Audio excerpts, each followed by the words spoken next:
ক্যাম্পাসে বন্ধ হওয়ার প্রশ্ন আসে না, ক্যাম্পাসে বন্ধ হওয়ার প্রশ্ন আসে না, ক্যাম্পাসে বন্ধ হওয়ার আলাপও আসে না। এখানে বিশ্ববিদ্যালয়ের কোনো হলে আমরা কোনো রাজনৈতিক কর্মসূচি এখন পর্যন্ত চালাই নাই। এটা শিক্ষার্থীদের মধ্যে আমাদের কমিটমেন্ট ছিল, প্রশ্ন আবার আসার কথা না। গতকালকে আপনারা দেখেছেন যে একটা হলে শিবিরের পক্ষ থেকে দেওয়া পানির ফিল্টার ভাঙচুর চালাইছে। তার মানে কি এটা আমরা চালাইছি? এই ধরনের এগুলো দ্বিচারিতা কারো মানে আমরা স্পষ্টত দেখেছি এখানে মানে শিক্ষার্থীদের একটা ক্ষোভের বহিঃপ্রকাশ ছিল তা সত্য, কিন্তু একই সাথে কিছু রাজনৈতিক ব্যক্তি যারা নিজেদেরকে ইদানিং ধরে নির্দলীয় দাবি করছেন, কিছু রাজনৈতিক ব্যক্তি যারা নিজেদেরকে অরাজনৈতিক দাবি করছেন, কিছু বামদলীয় ব্যক্তি যারা নিজেদেরকে অরাজনৈতিক বলে নির্দলীয় হিসেবে প্রতিনিধিত্ব করতে চাচ্ছেন, মানে ডাবল স্ট্যান্ডার্ড রোল প্লে করছেন, তারা মূলত বিভিন্ন বিষয় আমাদের উপর চাপিয়ে দিতে চান। এই ধরনের চাপিয়ে দিয়ে খুব বেশি টিকবে না আর কি।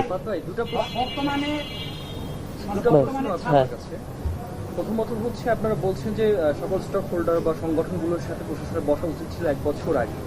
আজকে আমাদেরকে বলেছেন যে ওনারা আজকের মধ্যে বসতে চান বা খুব দ্রুত বসতে চান। এখন পর্যন্ত কোনো যোগাযোগ করেছেন কিনা? জি ভাই, বর্তমানে ছাত্র রাজনীতি নিয়ে সাধারণ শিক্ষার্থীদের মনে যে একটা বিরূপ একটা প্রতিক্রিয়া বা একটা ক্ষোভ বা ঘৃণা আমরা দেখতে পাচ্ছি। ধরে নেন ছাত্র রাজনীতি ক্যাম্পাসে বন্ধ হয়ে গেল, প্রশাসন কর্তৃক বন্ধ করে দিল, ক্যাম্পাসে বন্ধ হওয়ার প্রশ্ন আসে না, ক্যাম্পাসে বন্ধ হওয়ার প্রশ্ন আসে না, ক্যাম্পাসে বন্ধ হওয়ার আলাপও আসে না। এখানে হল এবং আবাসিকের আলাপ আসছে। হলে যদি বন্ধ হয়ে যায় সেক্ষেত্রে শিবিরের পরবর্তী কর্মসূচি কি থাকবে? তারা কি এটা মেনে নেবে কিনা বা তারা এটা গ্রহণ করবে কিনা? আমি এটা অলরেডি ক্লিয়ার করেছি, বিশ্ববিদ্যালয়ের কোনো হলে আমরা কোনো রাজনৈতিক কর্মসূচি এখন পর্যন্ত চালাই নাই। এটা শিক্ষার্থীদের মধ্যে আমাদের কমিটমেন্ট ছিল, প্রশ্ন আবার আসার কথা না। আর এদিকে যে প্রশ্ন আসছে, বিশ্ববিদ্যালয় প্রশাসন আমরা শুনতে পেয়েছি ইউনিভার্সিটি প্রশাসন সংগঠনগুলোর সাথে আলাপ করতে চান, বসতে চান, বসে তারা একটা কনসেনসাসের ভিত্তিতে সিদ্ধান্তে আসবেন। এটা ভালো, সবার সাথে আলাপ করে একটা কনসেনসাসের ভিত্তিতে সিদ্ধান্তে আসতে পারাটা ভালো। এটা জানতে পেরেছি, এখনো শিওর না আর কি।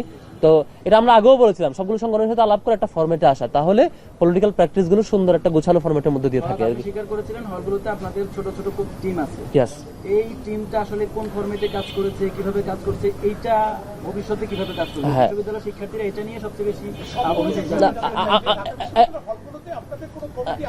আমি দুটো প্রশ্নের উত্তর একসাথে দেই। কিছুদিন আগে আমি একটা টক শোতে আমাদের টিম শব্দ উচ্চারণ করেছিলাম, ছোট ছোট টিম। এটা শুধু তখন আমি এর আগেও বলেছিলাম, কিন্তু একটা নির্দিষ্ট দলের এজেন্ডা বাস্তবায়ন করার জন্য তারা এই শুধুমাত্র এই ক্লিপ, পুরো বক্তব্য না শুনে ছোট্ট ক্লিপ প্রচার করে তাদের নিজেদের মানে ব্যর্থতা ঢাকার চেষ্টা করছে আর কি। এটা খুবই দুঃখজনক। আমি বলে দেখেন, প্রথমত এটা প্রচার করছে ছাত্র দলের দিক থেকে কেউ কেউ, আবার কেউ প্রচার করছে বাদশাহের দিক থেকে কেউ কেউ।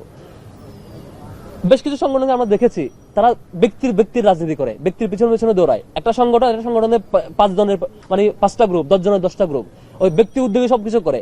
ব্যক্তির একটা বলয় থাকে, ব্যক্তি তার সুপিরিয়র ব্যক্তিকে মেনটেন করে, ওইখান থেকে নিয়ে সংগঠন চালায়। এটা সংগঠন বলা যায়, এটা ব্যক্তি পূজা। যারা এই ধরনের কাজ করে তারা সাংগঠনিক টিম ওয়ার্ক বুঝেন না। আমরা যেটা করি এটা হচ্ছে ব্যক্তি পূজা না। একজন এক হলে 5 জন থাকবে, 5 জন 5টা গ্রুপে মেনটেন করবে, 5 জন সুপিরিয়র ব্যক্তিরা মেনটেন করবে, সেখান থেকে টাকা নিয়ে এসে যার কাজ করবে, লোকজন নিয়ে ঘুরবে, এবং ব্যক্তির আলাদা কুরাম থাকবে। এই কুরাম পলিটিক্স আমরা পছন্দ করি না। আমরা যেটা করি সাংগঠনিক টিম ওয়ার্ক করি। টিম ওয়ার্কটা কিভাবে করে? ধরেন আমরা কুরবানির একটা ফেস্টিভ্যাল আয়োজন করেছিলাম, তাহলে আমরা প্রত্যেক হল থেকে ভলান্টিয়ার লাগবে না? ভলান্টিয়ার ওই সময়ের জন্য একটা সাময়িক টিম ওয়ার্কের জন্য একটা ভলান্টিয়ার টিম লাগবে। আমরা মনে করেন ফার্স্ট এড বক্স দিয়েছি, হলের প্রশাসনের কাছে ফার্স্ট এড বক্স পৌঁছে দেওয়া হবে। এখন হল প্রশাসনের কাছে ফার্স্ট এড বক্স যদি পৌঁছে দেওয়া হয়, 3-4 জনের একটা টিম তো আমার ইনস্ট্যান্ট ফর্ম করতে হবে যে তোমরা 3 জনকে এটা পৌঁছে দাও। অর্থাৎ এজেন্ডা বেসিসে যখন যারা বাস্তবায়ন করবে আমাদের ভলান্টিয়ার টিম হয়। এটাকে বলেছিলাম আমি টিম। যখন যে কাজ বাস্তবায়ন করা হয় সেই কাজ সুন্দর টিম ওয়ার্কের মধ্যে দিয়ে সম্পন্ন হওয়ার জন্য আমাদের নানান ভলান্টিয়ার টিম লাগে। এটা হচ্ছে ভলান্টিয়ার টিম। আমরা হলে ওই যে ফ্রি হেলথ ক্যাম্প করেছিলাম, হলের বাইরে এরিয়াতে ইফতার বিতরণ করেছিলাম। যখন যে হলের শিক্ষার্থীরা সেবা গ্রহণ করবে সে হলের শিক্ষার্থীদেরকে ওয়েলকাম করার জন্য আমাদের ভলান্টিয়ার টিম লাগবে না?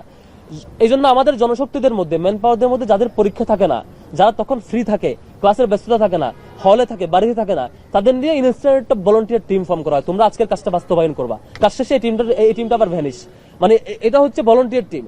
এখন যারা এটা বুঝে না, যারা বুঝে ব্যক্তি রাজনীতি, যারা বুঝে স্বার্থের রাজনীতি, যারা বুঝে চাঁদাবাজির রাজনীতি, যারা বুঝে হচ্ছে গ্রুপ মেনটেনের রাজনীতি, তারা কখনো টিম ওয়ার্ক বুঝবেন না। তারা এটা নিয়ে অপপ্রচার করবে, খুবই স্বাভাবিক। শিক্ষার্থীরা তো এই ধরনের কোনো উপহার উপঢৌকন দেওয়াও চাচ্ছে না। তারা বলছেন যে এই উপহারের মধ্য দিয়ে রাজনীতি প্রবেশ করছে হলে, এবং এটাও যাতে বন্ধ হয় সেই দাবি।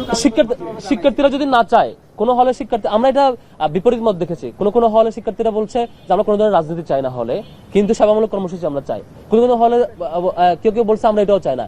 যদি হলে এমন হয় যে সাধারণ সভার মধ্য দিয়ে শিক্ষার্থীরা একমত হয়েছে এই ধরনের কোনো প্রজেক্ট তারা নেবেন না, তাহলে আমরা এগ্রি করি।